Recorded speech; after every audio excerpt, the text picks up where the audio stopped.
এরকম একটা বড় মাছ খাওয়ার আমার খুব শখ ছিল। যাই হোক, সেই শখটা আমার স্বামী পূরণ করেছে। আমার স্বামীরও অনেক ইচ্ছে ছিল যে এরকম একটা বড় মাছ খাবে। এটা হলো কাতলা মাছ। এই মাছটা আজকে ভুনা করেছি আর আপনাদের সাথে শেয়ার করছি কিভাবে এই মাছটা আমি ভুনা করেছি। হ্যালো এভরিওয়ান, আসসালামু আলাইকুম। আপনারা সবাই কেমন আছেন? আশা করি সবাই অনেক অনেক ভালো আছেন। যাই হোক, আমি আলহামদুলিল্লাহ অনেক অনেক ভালো আছি। এই যে দেখতেছেন, এটা হলো গিয়া প্রায় 5 কেজি ওজনের কাতলা মাছ ছিল।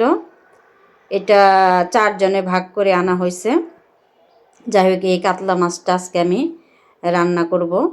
কিভাবে রান্না করব তাই আপনাদের সাথে রেসিপিটা শেয়ার করতেছি। আসলে এত বড় মাছ আমি জীবনে কখনো খাইনি। আমার হাজব্যান্ড খাইছে কিনা জানি না, হয়তো খেয়েছে অনেক আগে, কিন্তু এখন আর হয়তো বা খায় না। যাই হোক, এই বড় মাছ স্বামী খাওয়াইছে, অনেক ভালো লাগলো। এখানে আমি হলুদের গুঁড়া, মরিচের গুঁড়া আর একটু লবণ দিয়ে মাছটা মাখিয়ে নিলাম। মাছটা আগে আমি ভেজে নেব। 2টা দিয়েছি দেখেন, আর একটা জায়গা হয়নি। যাই হোক, 2টা ভেজে পরে আমি আবার আর একটা ভেজে নিব। মানে এত বড় মাছ দেখে আমিও তো অবাক হয়ে গেছি। যাই হোক, পরিমাণ মতো সরিষার তেল দিয়ে নিলাম। একটু তেল কমই দিলাম, কারণ মাছ যখন বাচ্ছি সেখান থেকে তেল উঠবে, সেগুলো আমি দিয়ে দিব। এখানে পরিমাণ মতো কাঁচামরিচ, পেঁয়াজ দিয়ে দিলাম আর একটু লবণ দিয়ে দিলাম। কিছুক্ষণ নাড়াচাড়াও করব। তারপরে যে আদা, জিরা, রসুন বাটা, ধনিয়ার গুঁড়া, হলুদের গুঁড়া আর মরিচের গুঁড়া, এই তো এগুলো মশলা ভালোভাবে কষিয়ে নিতে হবে। কষিয়ে নিয়ে একটু পানি দিয়ে দিব।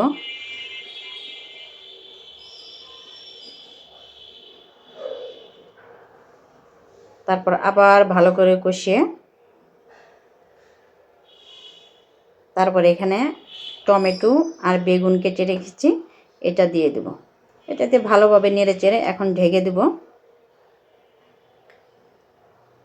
আসলে একেবারে সোজা রান্নাটা, কিন্তু রান্নাটা এত মজা হয়েছিল। আসলে এত বড় মাছ তো, এই জন্য অনেক মজা হয়েছে। যখনই যেভাবে তেল উঠবে তখন এই যে মাছগুলো দিয়ে দেব। দেখেন, 3টা মাছে আমার পুরো পাতিলটা ভরে গেছে। এখন এই যে মাছের তেল কিছুটা দিয়ে দিব, অনেকটুকু তেল উঠেছে। তারপরে এই তো পানি দিয়ে দিলাম, এখন ঢাকনা দিয়ে ঢেকে দিব।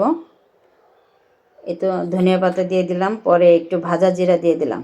এই তো হয়ে গেল আমার কাতল মাছ রান্না, টমেটো বেগুন দিয়ে কাতল মাছ রান্না। এখন যাই হোক, বাটিতে বেড়ে দিচ্ছি। আসলে এরকম একটা মাছ হলে গরম ভাতের সাথে যে কি মজা লাগবে বলে বোঝানো যাবে না। মানে আসলে এত বড় মাছ কখনো খাইনি। আপনারা বলবেন কি ছোট লোক, এত বড় মাছ কখনো এখানে, আসলে এত বড় মাছ খাওয়া হয়নি কখনো। যাই হোক, স্বামী এনে খাওয়াইছে, স্বামীকে অনেক অনেক ধন্যবাদ দিয়েছি।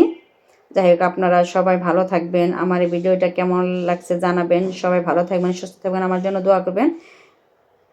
আল্লাহ হাফেজ।